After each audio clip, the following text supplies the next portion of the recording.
Halo, namaku Andi. Umurku 8 tahun. Aku suka sekali sekolah karena banyak teman-teman di sana. Kemarin Bu Guru bilang, Mulai besok, kalian belajar di rumah ya. Dan jangan berkumpul dulu biar nggak sakit, karena lagi ada corona. kenapa ya Bu Guru bilang kayak gitu? Coba aku tanya sama Papa. Andi kenapa? Kok kelihatannya bingung?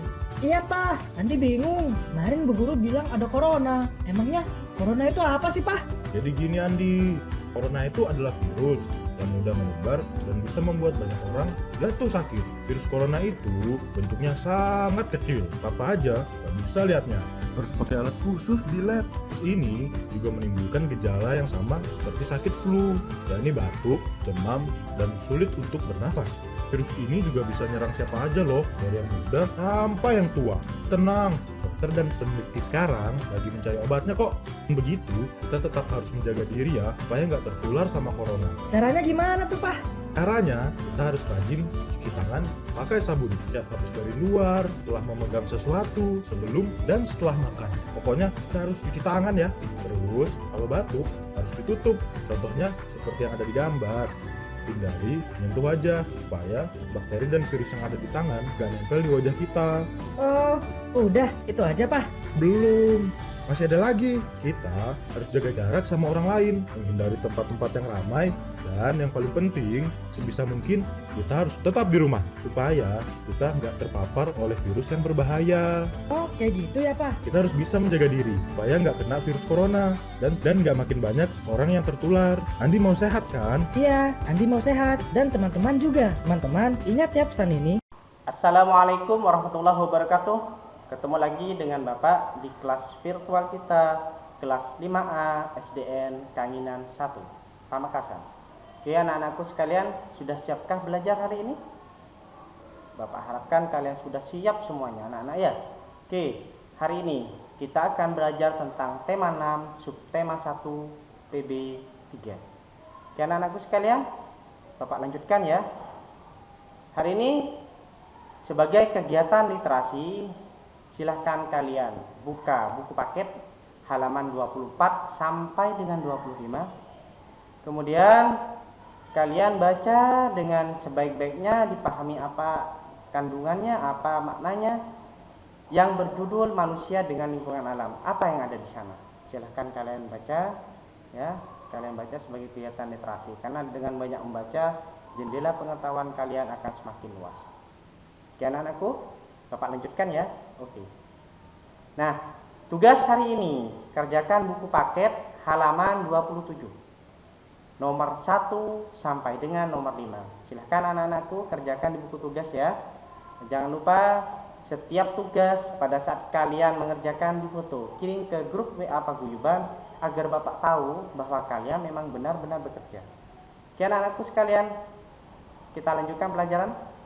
Nah, hari ini kita akan belajar tentang Konvensi Hak-Hak Anak yang disahkan oleh Perserikatan Bangsa-Bangsa atau PBB pada tanggal 20 November 1989, sehingga semua anak berhak memiliki hak-hak yang dilindungi oleh undang-undang di Indonesia, juga dilindungi oleh dunia.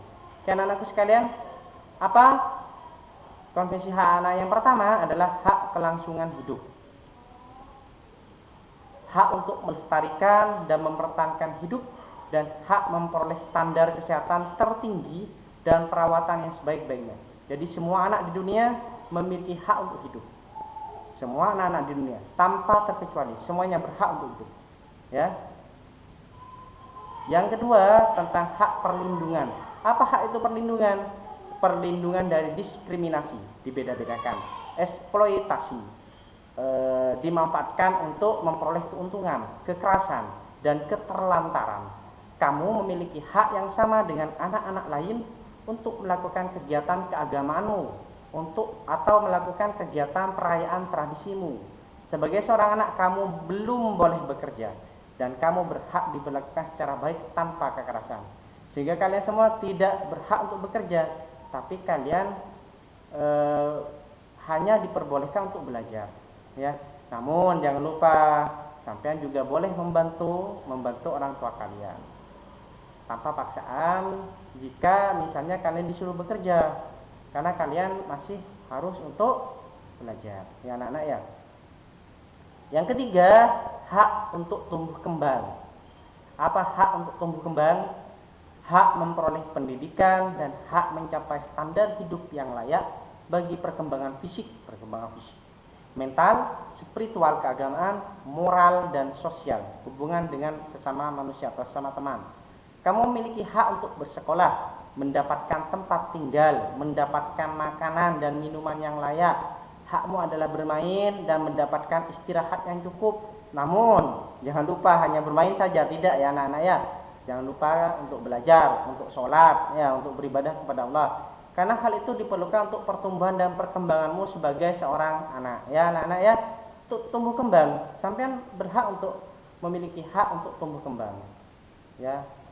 Yang keempat, yaitu hak terakhir, hak berpartisipasi. Apa hak berpartisipasi? Hak untuk menyatakan pendapat dalam segala hal yang mempengaruhi anak.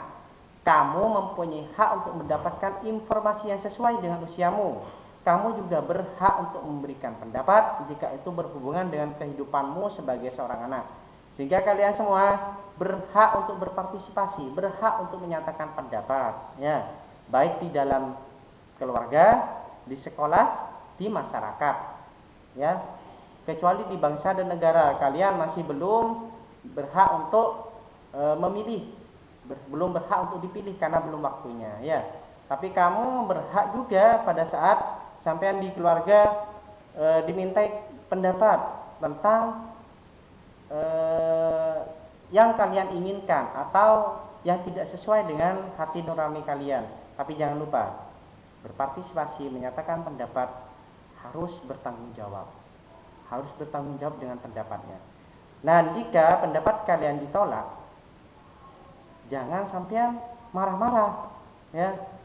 Jangan sampai marah-marah. Yang penting sampai sudah menyatakan pendapat, ya anak-anak ya.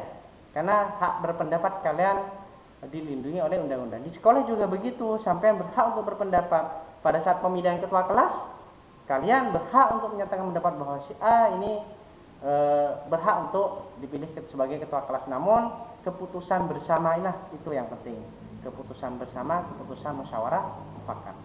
Oke anak-anakku sekalian, kesimpulan pada pagi hari ini, yang pertama, manusia dengan lingkungan alam saling membutuhkan, sehingga kita harus selalu menjaga kelestarian alam, ya, harus menjaga kelestarian alam. Jagalah kelestarian alam, jangan sampai merusak. Hak adalah segala sesuatu yang harus didapatkan oleh setiap orang yang telah ada sejak lahir, bahkan sebelum lahir. Tadi konvensi anak, namun jangan lupa ya anak-anak ya, haknya sebelum kalian menuntut hak, kewajibannya dulu dilaksanakan, ya. Oke anak-anakku sekalian, pesan Bapak buat murid-murid tercinta hari ini, tidak bosan-bosan ya Bapak sampaikan. Yang pertama, saat mengerjakan tugas, foto kirim ke grup WA Paguyuban. Tetap semangat belajar meskipun belajar di dalam rumah, dan jaga kebersihan, kesehatan dengan cara selalu cuci tangan, makan makanan bergizi, berolahraga, istirahat yang teratur. Jangan lupa sholat ya anak-anak ya, dan jangan lupa berdoa juga pada saat kalian sholat, berdoa agar kalian semua keluarga diberikan kesehatan. Kemudian patuhi perintah orang tua, patuhi perintah orang tuamu, ya, karena katanya Bapak, ridho Allah adalah ridho orang tua. Ridho orang tua kalian jika ridho, jika sayang kalian, maka Allah mencintai kalian. Jika orang tua kalian murka, jika orang tua kalian marah kalian, maka Allah juga marah. Maka patuhi perintah orang tua. Sekian anakku sekalian, Bapak cukupkan pelajaran hari ini. Terima kasih. Wassalamualaikum warahmatullahi wabarakatuh. Tetap semangat belajar.